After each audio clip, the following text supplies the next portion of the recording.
In the late 20th century, before streaming or smartphones, one logo dominated the American night: Blockbuster Video.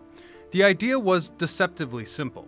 Put every popular movie in one brightly lit place, make it clean, safe, and family-friendly, and then stay open late enough to become part of everyone's weekend routine. Though the other half of the equation was to put all of these small neighborhood video stores out of business. A goal that didn't really take all that long to accomplish, since the mom-and-pop shops relied on things like handwritten labels and limited selections. So by the 1990s, Blockbuster Video had more than 9,000 stores worldwide and was renting 100 million tapes a week. It had outgrown the idea of a video shop and turned into a fixture of suburbia, a place where culture was packaged, distributed, and standardized. But like most empires, it mistook its scale for permanence, and not long after turning down the business opportunity of the century, the company went rapidly out of business.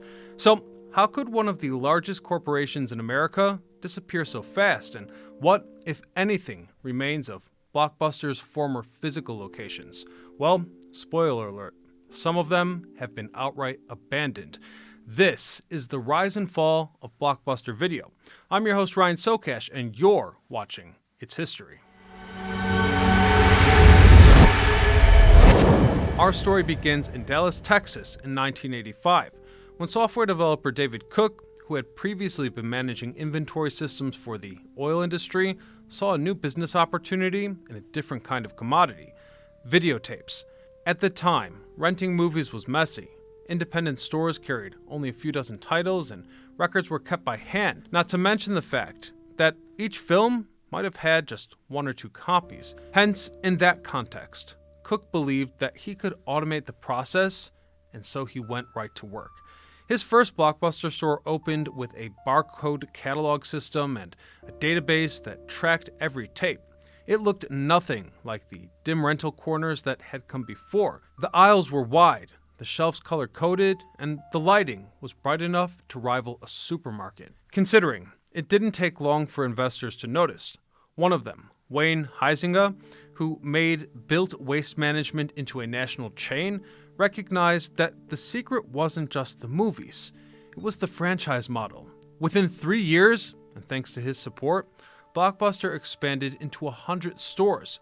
Within 5 years, it had 500. But it got bigger. By 1994, when media giant Viacom purchased the company for $8.4 billion, Blockbuster had become a part of the national rhythm. And I'm sure you remember this yourself. Families stopped by after dinner, teenagers used the aisles as social spaces, and employees learned to restock the shelves in minutes between closing and midnight rushes. But this growth, it came at a cultural cost, because the automation that made Blockbuster so efficient also made it completely impersonal.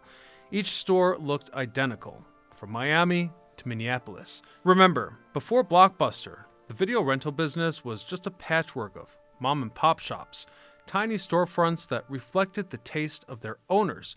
And although there were many downsides to this arrangement, it was also what made the selection curated. One might specialize in foreign cinema, whereas another in old horror or cult classics. You trade recommendations with the clerk, maybe borrow a scratched tape that came with a handwritten note, rewind carefully. You guys remember tracking? Anyhow, those shops were messy, human, and full of surprises. When Blockbuster arrived, it buried that culture under a fluorescent light and corporate policy. Independent owners either sold out or were starved by competition. And as those indie shops faded, film variety narrowed to what could move volume: the blockbusters themselves. In other words, we traded cinema for inventory management. What once felt like a local exchange of enthusiasm became just another franchise pipeline, swapping personal taste for profits. A state of affairs that, in my opinion, is what erodes the good parts of American culture. Just like that, renting a movie at Blockbuster became less about discovery and more about distribution. Even so, that uniformity was the brand's strength, and eventually the seed of its downfall. You see, at the turn of the millennium, the company faced a choice when a startup named Netflix offered itself to Blockbuster for just $200 million. Now, if you don't remember, the distinction at the time was that Netflix mailed the DVDs to subscribers, meaning no one had to come in person. To Blockbuster's executives, it seemed trivial. Postage was slow, and streaming technology didn't yet exist. And according to some accounts, they were so unconvinced that the CEO literally laughed the proposal out of the room. It wasn't just arrogance, it was worldview. Blockbuster defined itself by its physical presence, the stores, the shelves, the human transaction of picking up and returning a movie. Whereas Netflix saw that same business as data, a queue, a database, and an algorithm predicting what you would want next. Now, for a brief moment, both brands coexisted, but as broadband spread through American homes, convenience began to outweigh ritual. Now, to be fair, Blockbuster tried to adapt by launching its own online DVD program in 2004, but it arrived too late. Because by 2009, Netflix had already moved on to streaming, bypassing postage entirely. The economics were brutal, and they weren't helped by the fact that many people had a grudge against Blockbuster. You see, Blockbuster's profit depended on late fees, roughly $800 million a year, and maintaining thousands of leases. Netflix had neither. By 2010, Blockbuster filed for bankruptcy. In 2014, the final corporate stores closed. Yet the end of the business didn't erase those buildings. Across the entire country, the empire left behind a trail of shells, instantly recognizable, but suddenly useless. So, let's have a look at what remains. One of the last visible traces of Blockbuster stands by a freeway in Ashland, Kentucky. Its doors are locked, but that blue awning and video drop slot still hang over the entrance. Throughout the glass windows, shelf outlines stain the floor, and a few posters cling to the wall. Their colors are nearly gone now. That's how long they've been up. For years, people drove by assuming it had been repurposed, but the shape of the sign leaves no doubt. This was once a Blockbuster, and nothing has replaced it. In Andover, Kansas, another location sits in a dark, quiet strip mall. Exploration footage shows the drop slot still built into the wall and the inside stripped bare. The lights are gone, and the shelves removed. Only the building is left, and it's hollow. Though in Kenosha, Wisconsin, everything's been lost. The old Blockbuster has been gutted and repainted. The windows are blacked out, and the sign is gone, leaving only a faint outline of the logo on the facade.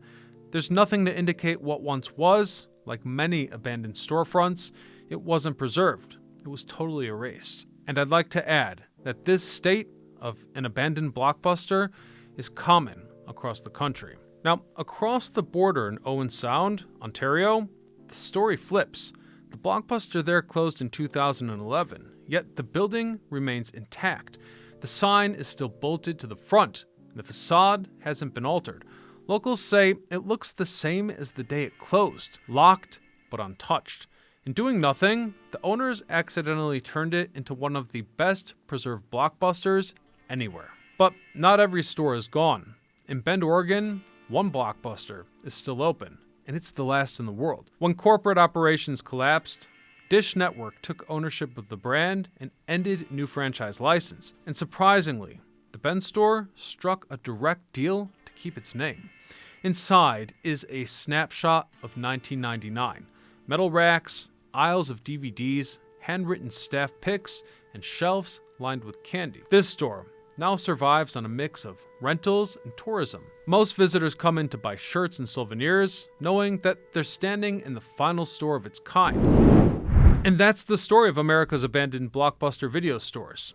I don't know about you guys, but I kind of miss a time when things weren't instantly available. Because back in the day, something as simple as walking into a store and picking up a movie, it could be the highlight of your family's week. And now, new media, even this video you're watching, feels disposable, swallowed by the sea of easy consumption.